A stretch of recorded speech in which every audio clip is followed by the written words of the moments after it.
my name's Simon Foulds. I'm the development manager for Langham in the UK and Ireland. And it's normally John Libby, our national director, who's storming off. Putting some lights on. It's usually John that leads this call for us and interviews one of our guests. But the tables have been turned. I'm interviewing John today. So John is our guest, if that's right, co-host yet guest. But what we normally do, we've been doing Langham Live now for over 3 years, and it's this one.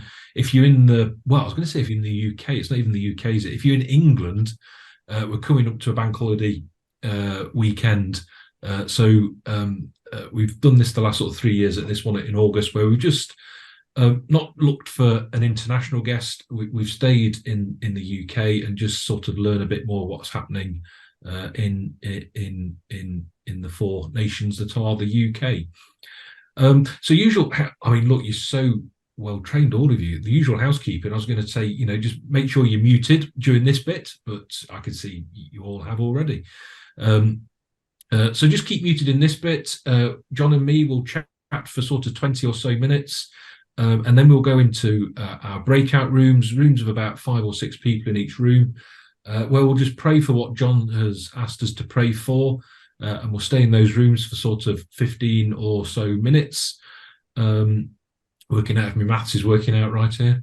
And then we'll just come back together right at the end, just to say goodbye to each other and just pray ourselves on our way. Don't think I've missed anything off there. So, John, welcome.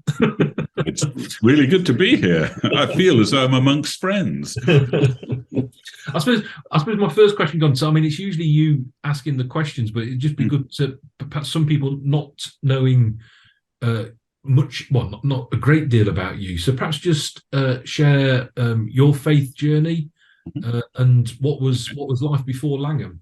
Okay, I'm just checking my calendar here, just to make sure, Simon. I can't remember when your appraisal's due. It's fairly soon, isn't it? Just by the by, I just wanted to. I was just thinking of the questions you asked me 5 years ago for my interview. So yeah, I was just. Well, it's interesting. I think we've got two amazing pillars of the church in the New Testament that give different testimonies.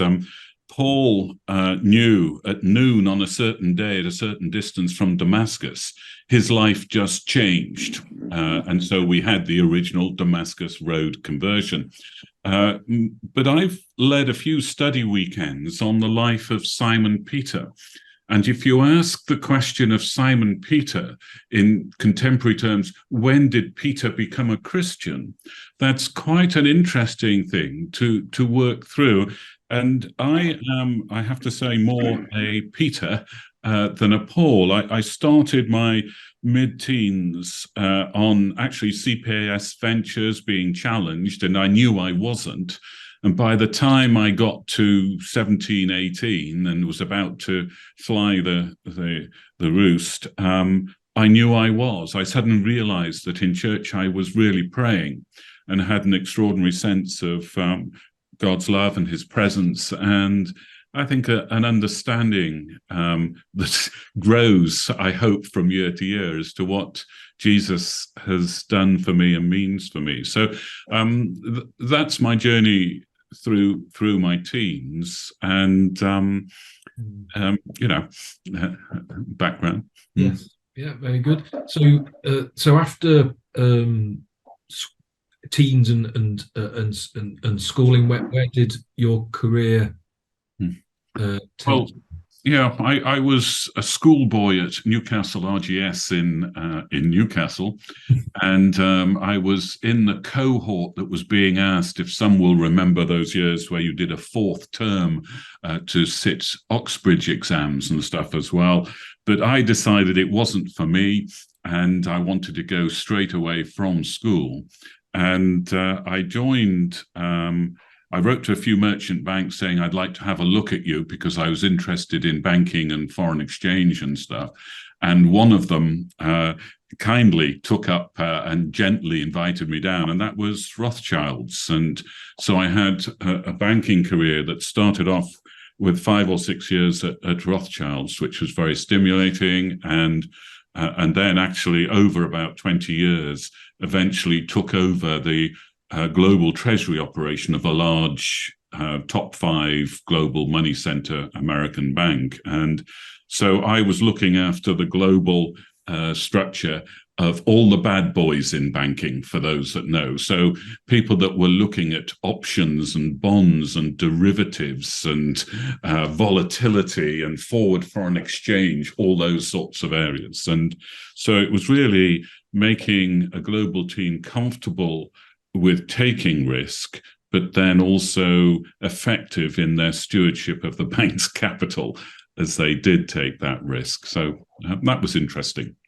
And was conscious of God's presence through that, actually. I remember a time on the train, we had a house in Cambridge and a flat in London. And I remember on the train in early one morning, having had some frightening French elections at the time that had completely wiped out and some the positions that I had and whatever, that there was an extraordinary sense of peace that, I was asking God for guidance and knowing that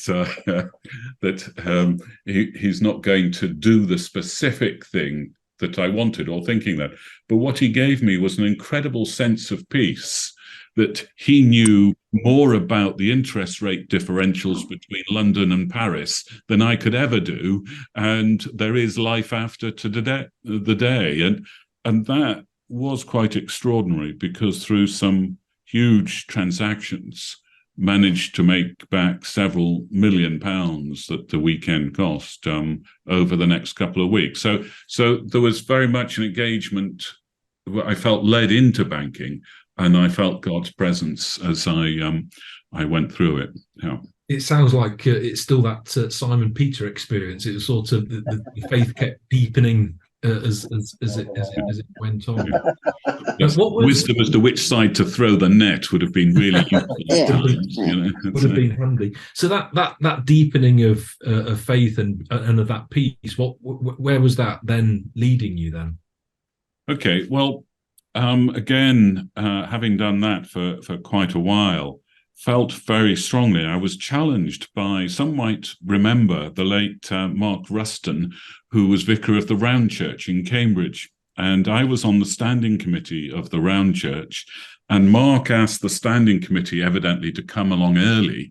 And they talked about something he wanted to talk through with me. And he asked me to stay after the standing committee and said, John, we think you should consider being ordained, which is a huge risky thing to challenge someone at the top of their secular game. I was vice president of the bank, and I've tried to live up to that in my ordained ministry since, that actually, God calls people even from whatever role into whatever else you might have for them, and so that was the challenge to be ordained, and long stories, excitement, working out my notice on the beach in Los Angeles, and a whole load of other things. But I then got ordained, served my title at Emmanuel Northwood, and then was vicar of St. James's Church in Carlisle for quite a number of years.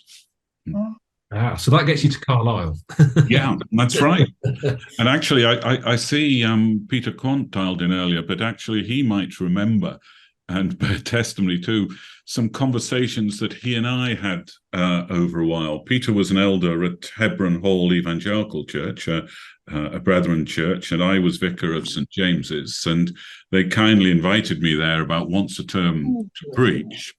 And I preached once and said, what's the name? Heavenly, not Heavenly Brother, Heavenly... But I said in my sermon early in our relationship, not knowing Peter at the point, that I do wish people that wrote Christian biographies actually researched and didn't get such an over-optimistic, exaggerated kind of, because I'm sure I would have heard of this more if it was true sort of idea.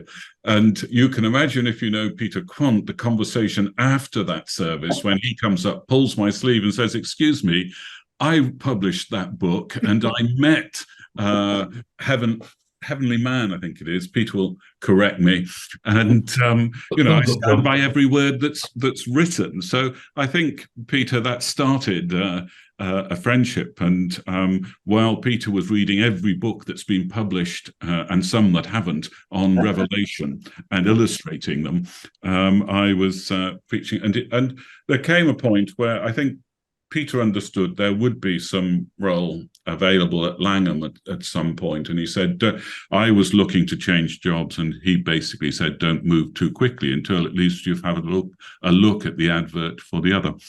And that's how I then engaged in an interview process, and it ended up about 3 or 4 stages. I mean, I thought I was being given a fast track, but no. See, some of the panel are around the screens, and so had to deliver long lists, short lists, presentations, and all that as well, which was challenging and useful, and got hallelujah appointed to the Langham role. Excellent. So what's that now, John? Is that what, 8 years ago now? Yes, 2016. I joined May 2016. Yeah. So that gets us to Langham. Was that your sort of first introduction to Langham when you met Peter that time? It was pretty much. I had met John Stott on a couple of occasions. He was a friend of Mark Ruston and one or two other mutual. And I went to his launch of his commentary on Romans, the Bible Speaks Today series, which is a phenomenal work. And I think he was in his 70s, but he launched it in London. And I went along out of curiosity, and John gave a sort of 1-hour lecture on it, then wanders round to the front of the lectern with his hands in his pockets and invites questions. And you've got about 200 or 300 theological students and writers and whatever, all competing for airtime. And I remember about the first question was, what do you think about the use of the word sarx in Romans? And I'll get the numbers wrong, but his answer was something like this. Well, there's about 4 things that you need to take into account in answering this question. The first one is sarx is mentioned 6 times in verse whatever of chapter 1, then of chapter 7, and then it alters, and you need to do this and appreciate that and whatever. But the practical implication, he said, and this has stuck with me all the time, is that actually the rider question was, if we are dead to our old flesh, sark, self, then how can we have so many problems? And he says, well, it's like this. You're in a room, you've got your old self that is a really bedraggled, undernourished, almost at death's door character in the corner. And you don't let it die off or him die off. You keep throwing them tidbits of your old life and whatever, and you just stop them from going away. And I think that's such a huge theological and practical summation of much of Romans that it stuck with me. Anyhow, so I share that with you. Thank you. So I knew John Stott a little, but I didn't know Langham until the acquaintance with Peter, and then found out there are several others in Carlisle that work for this organization as well. Very good. So the 4 interviews and the presentation and the papers, there's obviously something in Langham that excited you. Very much so, actually. Very, very much so. I thought the combination of the programs and their impact globally is extraordinary when I researched for the interview. But then also, I had to ask myself a question. I've just been writing our opening letter for Transform, which Vic will be really pleased to know. And I suddenly thought, why is it? I mean, I viewed myself as reasonably clued up as a Christian, looking into mission and living in Carlisle. why didn't I know anything about this thing called Langham? And Peter Maiden, who some might know and remember, the late Peter Maiden, who chaired the Keswick Convention, who was the international director of Operation Mobilization and stuff, was a good friend, and we used to meet monthly to talk and pray. He had issues that he wanted to share. I had issues that I needed to share. And he said, you've got to remember, John, that in the UK, Langham is the greatest story never told. And what you've got to do is tell the story. It's all there, but how do you get that out? And so that was the exciting, there was a job to be done as well, which I think was interesting. Yeah. I know. I think we're not to get too technical. We're just into a new financial year, and Elspeth, her mum's on the call, gets the figures out very quickly of what has been achieved in that last financial year. And I think, John, you were talking about some of the figures there that just, like you say, do excite you. Yeah, well, I mean, you said that the focus of the conversation was going to be on, what's happening and what's interesting, exciting and stuff. And the first answer must be the programs. Yeah. And so the data which has just been assessed for the last financial year, when you look at the preaching movements, for instance, there's 108 Langham preaching movements in 92 countries.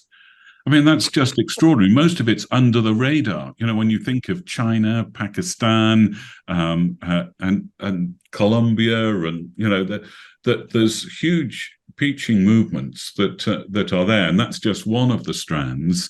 I think it's 5 years ago now we celebrated something like the 9,000th graduate off the program in Indonesia alone. Yeah. I mean, that's so. There's preaching, literature. Literature supports by book grants and other, over 700 majority world theological colleges, giving them in the main 26,500 Christian theological books. Okay. So that, and then scholars, at this instant, we have 98 scholars studying, virtually all for their PhD. I think there's 2 MTHs, and 98 from 46 majority world countries, of which 21 were new this year. I mean, these are phenomenal numbers for the kind of size and scale of the administrative scale. Yeah. No, definitely. I mean, the one that I always live out on at the moment, because I can remember the number when I joined 5 years ago, the number of scholars that were being scholars that were in study at the time when I joined in 2018, and it was 67. And here we are, almost 5 years on, and it's 98. It's just phenomenal. So you're absolutely right, John. It's what we're here for. It's the programs of what's happening around the world. But here in the UK, what? I mean, obviously, our main role is to facilitate the global programs, and so I can't escape the challenge that actually that ends up being a financial challenge to us, that we've got to raise the money in order to support 3 global active programs, and that requires from the group of raising 7 or 8 million pounds per annum in order to make that happen, of which almost a couple of million comes out of the UK. So that's a huge scale of the sort of annual task. But then we've got this vision of expansion, which we're halfway through really, in terms of looking to double our global impact over 5 years and then sustain it at that level for a further 10 while we sort of grow core income under God, we pray. And that required a £30 million global capital campaign, of which the UK proportion is 6.2 million. And we've been going 2.5 years, and we have 4.5 million plus in, and we've got 750,000 that we're due to receive over the next few months. So we've got 5.4 whatever out of 6.2 million. And so we're well into our last £1 million over this next year to finish that extraordinary investment into that program. And that investment is coming in two different ways from folks, which we, one is through notifying us of the potential gift of a legacy, which, because of course, as it goes out into the future quite a long way, then that sustains us as well. But then also, fortunately, two groups of cash donors, of which there are many on this call, those that can commit to a significant amount and maybe raise it during the last year or two of the appeal. That would be wonderful. Or those that are in a position to write a check and make a gift and give us the gift aid as well. So it's an extraordinary story of momentum to be into our last million of a 6.2 million campaign, as well as maintaining over 1 million or so per annum donations. And it's humbling, and I don't know how to express my thanks again to many on the call, because I know folk don't do it for me or for Langham in a sense. They do it because of the master they serve. And so I get caught in that tension. How presumptuous it would be for me to say thank you, but it's just a real privilege being part of that same momentum and that global impact. Very good, John. Is it a privilege to manage the team that you've got? Well, appraisals coming up, notwithstanding, the answer is, and several on the call could put their hands over their ears maybe now, but it's been a privilege to institute, to identify and appoint, I think the team that we have in the UK, looking at our global side as well, that I'd love to take them back and take over the global bank that I left with a balance sheet of so many $1 trillion and a turnover of $1 billion or so every week. And I think probably as a team, they'd make a better fist of it than the 30 or 40 people I had at the senior level there. So, no, I think we enjoy the privilege together, and we share it quite openly. And again, it's been a privilege. We've got one last appointment that will be made over the next week or two. Is Mary Hetherington took early retirement to be with her husband, who had taken early retirement, and many will know Mary as our executive assistant and stuff. And we are making an appointment any day now to replace her, and it'll be a special candidate there as well. So love the team. Yeah. No, it is. We meet weekly to pray together by Zoom, because we're mainly dispersed, and every couple of weeks the senior leadership team meet together for 2 or 3 hours, it seems, to go through stuff. But and that's on top of the regular communications and regular physical meetings as well. No, it's great being part of it. I think we're getting short of time, but I think there's the one physical thing that we've got in the UK. Say it's about the programs, which is around the globe. In the UK, it is the service centre that's in Carlisle, which is definitely not the same building that I first saw when I joined 5 years ago. Yeah, people will know that even 3 or 4 years ago we leased a small warehouse and office thing on a trading estate just outside the Carlisle. And really, when you heard the vision to double our global impact over 5 years and maintain it at that level, and then recognize that people were virtually hot desking when they didn't want to hot desk and sitting on each other's knees, and then going out to their own personal cars with their mobiles to make phone calls to Africa to talk about some arcane editorial comment on a translation. It was just so we had to foundationally address the premises. And again, that was an extraordinary project, but over a couple of years, we bought and cleared a site, designed and built, purpose-built new premises. And there our global distribution of books and a lot of our publishing and editing takes place, as well as Elspeth's role in terms of the cross-program sort of communications and stuff. Ruth is there normally looking as vice chair, assistant director of the global preaching side. And Luke is there looking at the literature side of the distribution. And there's quite a team there. And there's a huge if you remember the numbers of 26,600 books distributed, that's you're going some to do that.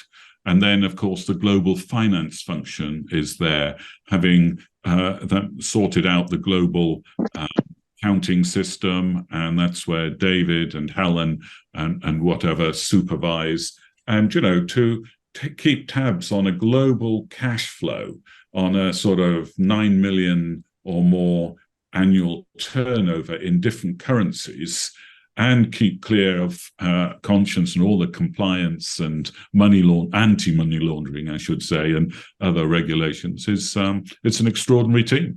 Yeah. If you ever find yourself on the train going north and you go through Carlisle and you're heading from south north, and if you just look out of your right-hand window, you can't miss the service centre. It's got the big logo, red globe logo on it. It literally is a 5-minute walk from Carlisle station. So if you do find yourself there and it's during working hours, please do scrounge a cup of coffee. Yeah, absolutely. We must pray, John, but just very quickly, finally, is there anything personally that we can be praying for you over the next? Well, I've just put into the chat box all the sort of topics I've been talking about, so people can. For me personally, well, a key sort of Langham bit is just we're seriously looking at wisdom, and Peter Quant and I are looking at expansion into Europe and what that might look like for Langham, and whether we have got the resources to really look at that. We've got friends and colleagues in Ukraine and places, and just to build something there would be fantastic. So, but no, I'm as you can gather, I'm quite chirpy. I have a wider family. My mum's 93 and is still independent, but not quite as independent as she thinks she is. So that's a little bit of support on myself and my siblings, who are quite dispersed. Mum's still in Newcastle. So again, for wisdom there as to how we play that would be probably the thing that's most on my heart. Thank you, John.